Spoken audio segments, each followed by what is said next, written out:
নমস্কাৰ ছাত্ৰ ছাত্ৰীসকল ই কক্ষালৈ তোমালোকক স্বাগতম জনাইছো মই জিন্তিমণি ৰাজবংশী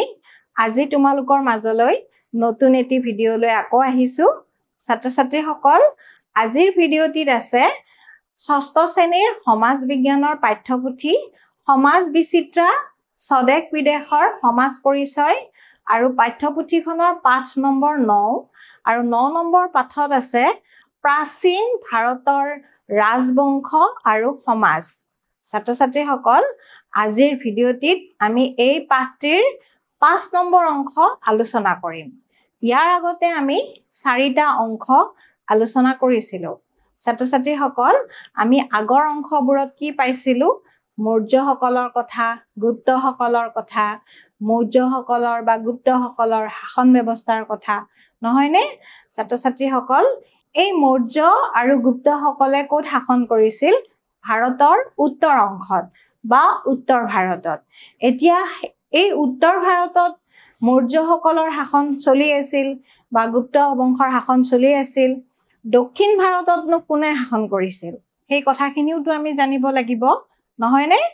আৰু আমি আজিৰ ভিডিওটিত কি কৰিম দক্ষিণ ভাৰতৰ প্ৰধান ৰাজবংশবোৰৰ বিষয়ে আমি আলোচনা কৰিম ছাত্ৰ ছাত্ৰীসকল দক্ষিণ ভাৰতৰ প্ৰধান 3টা ৰাজবংশৰ বিষয়ে ইয়াতে উল্লেখ কৰিছে আৰু সেই 3টা বংশ হৈছে পাণ্ড্য চোল আৰু চেৰা এই 3টা বংশই দক্ষিণ ভাৰতত শাসন কৰিছিল বা দক্ষিণ ভাৰতৰ প্ৰধান ৰাজবংশ আছিলে ছাত্ৰ ছাত্ৰীসকল মৌৰ্যসকলৰ সময়ত দক্ষিণ ভাৰতত কেইটামান ৰাজবংশই গা কৰি উঠিছিল উত্তৰ ভাৰতত যেতিয়া মৌৰ্যসকলে শাসন কৰিছিল দক্ষিণ ভাৰততো সেই সময়তে কেইটামান ৰাজবংশই গা কৰি উঠিছিল আৰু তাৰ ভিতৰত প্ৰধান বংশ কেইটা আছিল পাণ্ড্য চোল আৰু চেৰাসকল আৰু এই 3টা ৰাজবংশ কেনেকুৱাকে আছিল তেওঁলোকে শাসন কৰা অঞ্চলবোৰ ইটো আনটোৰ গাতে লাগি আছিল মানে তেওঁলোকৰ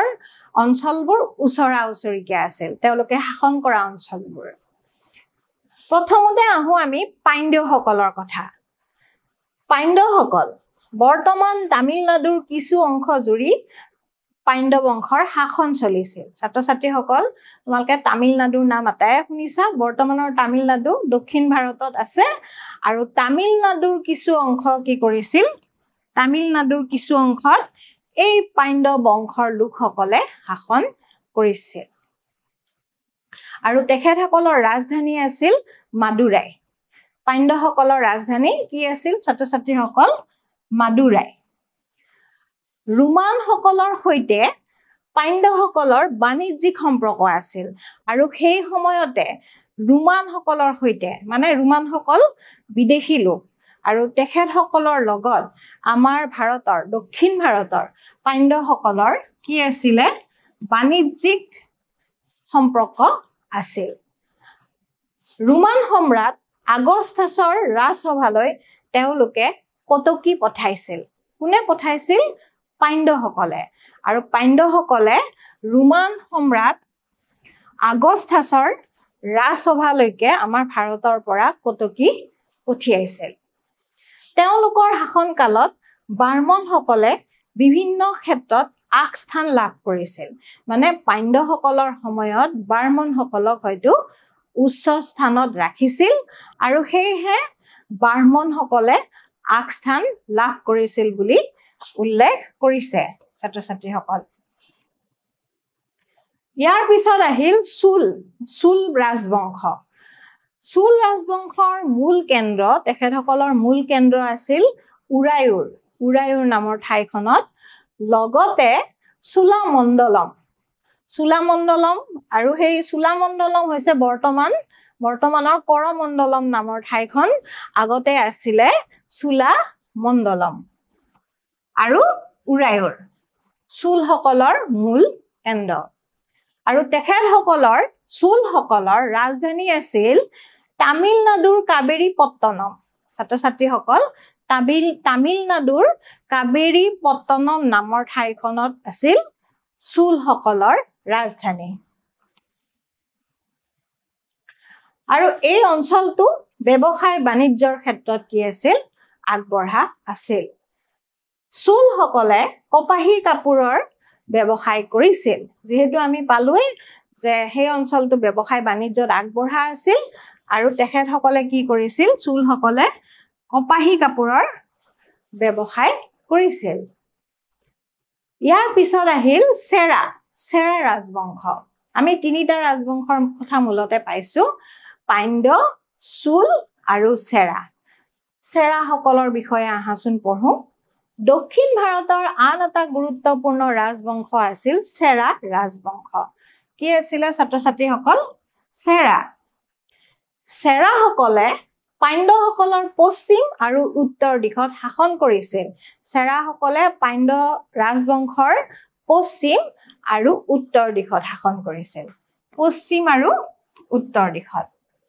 চেৰাসকলৰ এই অঞ্চল কেৰেলা নামেৰে জনা গৈছিল মানে তেখেতসকলে য'ত শাসন কৰিছিল সেই অঞ্চলটো কেৰেলাৰ নাম এতিয়াও আছে ছাত্ৰ-ছাত্ৰীসকল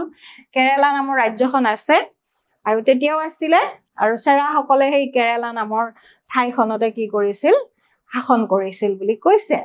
বৰ্তমানৰ তামিলনাডু আৰু কেৰেলাৰ কিছু অংশ সামৰি এই বংশৰ শাসন চলিছিল মানে বৰ্তমানৰ কেৰেলা আৰু তামিলনাডু এই দুই ৰাজ্যৰ কিছু অঞ্চল সামৰি কাৰ শাসন আছিল এই চেৰা ৰাজবংশৰ শাসন আছিল বৰ্তমানৰ তামিলনাডু আৰু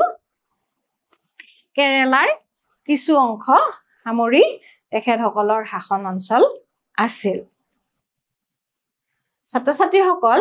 ইয়াৰ উপৰিও দক্ষিণ ভাৰতত সেই সময়ত আৰু কেইটামান ৰাজবংশ আছিল তাৰে ভিতৰত অন্যতম হৈছে সাতবাহনসকল ক'ত আছিলে ভাৰতবৰ্ষৰ দক্ষিণ অংশৰ কিছু অঞ্চলত এটা শক্তিশালী ৰাজবংশই শাসন কৰিছিল ভাৰতবৰ্ষৰ দক্ষিণ অঞ্চলত আমিতো পাণ্ড্য চেৰা আৰু চুল বংশৰ বিষয়ে পালো ইয়াৰ উপৰিও ভাৰতৰ দক্ষিণ অংশত কিছুমান আৰু শক্তিশালী ৰাজবংশ আছিলে তাৰে ভিতৰত সাতবাহনসকলো এটা ৰাজবংশ আৰু এই বংশটোক আমি কি কওঁ সাতবাহন বংশ বুলি কওঁ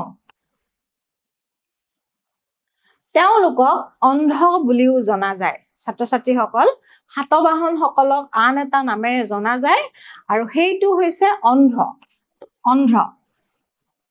অন্ধ্ৰ নামেৰেও সাতবাহনসকলক জনা যায় সাতবাহনসকলৰ শাসনকালৰ বিষয়ে আৰু বহুত থিৰাংকে আমি ক'ব নোৱাৰো বা আমি নাজানো বা জনা নাযায় কিন্তু তেখেতসকল দক্ষিণ ভাৰতৰ এটা শক্তিশালী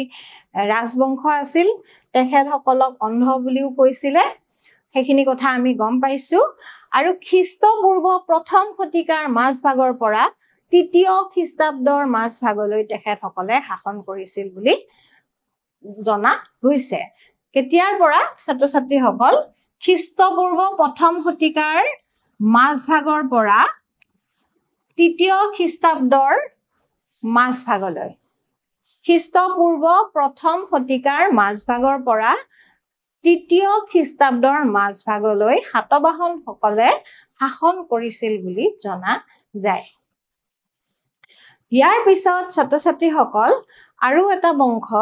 আৰু এটা নহয় দুটা বংশ বিষয়ে আমি জানিব পাৰো তেখেতসকল আছিল বাদামীৰ চালুক্যসকল আৰু কাঞ্চীপুৰমৰ পল্লৱসকল আৰু বাদামীৰ চালুক্যসকল এই দুটাও আছিল দক্ষিণ ভাৰতৰ দুটা অন্যতম ৰাজবংশ দক্ষিণ ভাৰতৰ আন দুটা উল্লেখযোগ্য বংশ আছিল আধুনিক কৰ্ণাটকৰ বাদামীৰ চালুক্যসকল বৰ্তমানৰ কৰ্ণাটকৰ বাদামী নামৰ ঠাইখনৰ চালুক্যসকল তেখেতসকলে কি কৰিছিল সেই সময়ত দক্ষিণ ভাৰতত শাসন কৰিছিল আৰু তামিলনাডুৰ কাঞ্জীপুৰমৰ পল্লৱসকল আৰু তামিলনাডুৰ কাঞ্জীপুৰম নামৰ ঠাইখনতো আন এটা বংশ আছিল তেখেতসকল হৈছে পল্লৱসকল তেখেতসকলে তামিলনাডুৰ কাঞ্জীপুৰমৰ তাত শাসন কৰিছিল আৰু কৰ্ণাটকৰ বাদামীত আছিল এই চালুক্যসকল প্ৰথম পুলিকেশী নামৰ এগৰাকী ৰজাই বাদামীক ৰাজধানী হিচাপে লৈ চালুক্য বংশ প্ৰতিষ্ঠা কৰিছিল প্ৰথম পুলিকেশী ছাত্ৰ-ছাত্ৰীসকল প্ৰথম পুলিকেশী নামৰ এজন ৰজাই বাদামীত ৰাজধানী পাতিছিল আৰু তেখেতে কি কৰিছিল চালুক্য বংশ প্ৰতিষ্ঠা কৰিছিল কোনে কৰিছিল ছাত্ৰ-ছাত্ৰীসকল প্ৰথম পুলিকেশী চালুক্যসকলৰ আন দুটা শাখা আছিল ক্ৰমে লতা অঞ্চলত আৰু দুটা শাখা আছিল চালুক্যসকলৰ এটা আছিল লতা অঞ্চলত আৰু সেই লতা অঞ্চলটো বৰ্তমান গুজৰাটৰ লতা অঞ্চলত এটা অংশ আছিল চালুক্যসকলৰ আৰু এটা অঞ্চল আছিল বেংগিত নামৰ ঠাইখনত আৰু বেংগিত নামৰ ঠাইখন বৰ্তমানৰ অন্ধ্ৰ প্ৰদেশত অৱস্থিত এই দুটা অঞ্চলত চালুক্যসকলৰ অংশ আছিল দক্ষিণ ভাৰতৰ আন এটা বংশ আছিল পল্লৱ বংশ আমি পাইছো ছাত্ৰ-ছাত্ৰীসকল অলপ আগতে পালো যে তামিলনাডুৰ কাঞ্জিপুৰমত পল্লৱসকলৰ অঞ্চল আছিল আৰু পল্লৱসকলো দক্ষিণ ভাৰতৰ এটা অন্যতম কি আছিল বংশ আছিল আৰু এই বংশৰ প্ৰথম গৰাকী প্ৰখ্যাত ৰজা আছিল সিংহ বিষ্ণু ছাত্ৰ-ছাত্ৰীসকল এই বংশৰ প্ৰথম গৰাকী প্ৰখ্যাত ৰজা আছিল সিংহ বিষ্ণু ছাত্ৰ-ছাত্ৰীসকল অৱশ্যে তেওঁৰ আগতে আন কেইবাগৰাকী ৰজাই শাসন কৰাৰ উল্লেখ পোৱা যায় মানে পল্লৱসকলৰ প্ৰথম ৰজা আমি পালো কি সিংহ বিষ্ণু বুলি পাইছো যদিও তেওঁৰ আগতে কিন্তু কি হৈছিল কেইবাগৰাকী ৰজাই হেনো শাসন কৰিছিল বুলি উল্লেখ পোৱা যায় কাঞ্জিপুৰম আছিল পল্লৱ শাসকসকলৰ ৰাজধানী আমি পাইছো যে তামিলনাডুৰ কাঞ্জিপুৰম অঞ্চলটো আছিল পল্লৱ শাসকসকলৰ ৰাজধানী এই পল্লৱসকলৰ শাসনকাল দক্ষিণ ভাৰতৰ স্থাপত্য আৰু শিল্পকলাৰ বিকাশৰ বাবে বিশেষভাৱে উল্লেখযোগ্য ছাত্ৰ-ছাত্ৰীসকল এই পল্লৱসকলৰ শাসনকালতে কি হৈছিল দক্ষিণ ভাৰতত স্থাপত্য আৰু শিল্পকলাৰ বিকাশ হৈছিল আৰু সেইহে পল্লৱসকলৰ শাসনকালটো স্থাপত্য আৰু শিল্পকলাৰ বিকাশৰ বাবে উল্লেখযোগ্য বুলি কৈছে তেখেতসকলৰ সময়ত হয়তো কি হৈছিল শিল্পকলাৰ বিকাশ হৈছিল বা চৰ্চা হৈছিল আৰু স্থাপত্য কলাৰো চৰ্চা হৈছিল ছাত্ৰ-ছাত্ৰীসকল তোমালোকে এই মানচিত্ৰখনত চোৱাচোন মানচিত্ৰখন কি দেখা গৈছে যে সেই সময়ৰ দক্ষিণ ভাৰতত থকা বিভিন্ন ৰাজবংশই শাসন কৰা অঞ্চলবোৰ দেখুৱাইছে ধৰা হলে হালধীয়া ৰঙৰে দেখুৱাখিনিত সাতবাহনসকলৰ ৰাজ্য আছিলে ইয়াত আছিলে চোল বংশৰ ৰাজ্য ইয়াত আছিলে তোমাৰ চেৰা বংশ পাণ্ড্য তাৰ পিছত এনেকে তোমালোকক এখন দক্ষিণ ভাৰতৰ মানচিত্ৰ এখন সেই সময়ৰ দেখুৱাইছে যি সময়ত এই ৰাজবংশবোৰে শাসন কৰিছিল ছাত্ৰ-ছাত্ৰীসকল আমি এই ভিডিঅ'টি অন্ত কৰাৰ আগতে তোমালোকলৈ মই দুটা মূল্যায়ন আনিছো আৰু মূল্যায়নৰ প্ৰথম প্ৰশ্নটো আছে দক্ষিণ ভাৰতৰ যিকোনো দুটা ৰাজবংশৰ নাম লিখা বা নাম কোৱা দক্ষিণ ভাৰতৰ যিকোনো দুটা ৰাজবংশ বুলি ক'লে আমি নাম ল'ব পাৰো আমি ক'ব পাৰো কি চোল বংশ ছাত্ৰ-ছাত্ৰীসকল চোল আৰু চেৰা চোল বংশ আৰু চেৰা বংশ এই দুটাৰ আমি নাম ল'ব পাৰো আৰু বিভিন্ন বংশ আছে যেহেতু আমাক দুটা বংশৰ কথা সুধিছে গতিকে আমি চোল বংশ আৰু চেৰা বংশ এই দুটাৰ কথা লিখিব পাৰো দক্ষিণ ভাৰতৰ এই দুটা উল্লেখযোগ্য ৰাজবংশ সাতবাহনসকলক কি নামেৰে জনা যায় ছাত্ৰ-ছাত্ৰীসকল দক্ষিণ ভাৰতৰ আন এটা ৰাজবংশ আছিল সাতবাহনসকলক আন এটি নামেৰে জনা যায় আৰু সেই নামটো হৈছে অন্ধ্ৰ ছাত্ৰ-ছাত্ৰীসকল মনত ৰাখিবা অন্ধ্ৰ নামটো হৈছে অন্ধ্ৰ ছাত্ৰ-ছাত্ৰীসকল আমি এই ভিডিঅ'টিৰ ইমানতে সামৰিব লাগিব নতুন এটি ভিডিঅ'লৈ মই আকৌ তোমালোকৰ মাজলৈ আহিম আজিলৈ এৰিছো ধন্যবাদ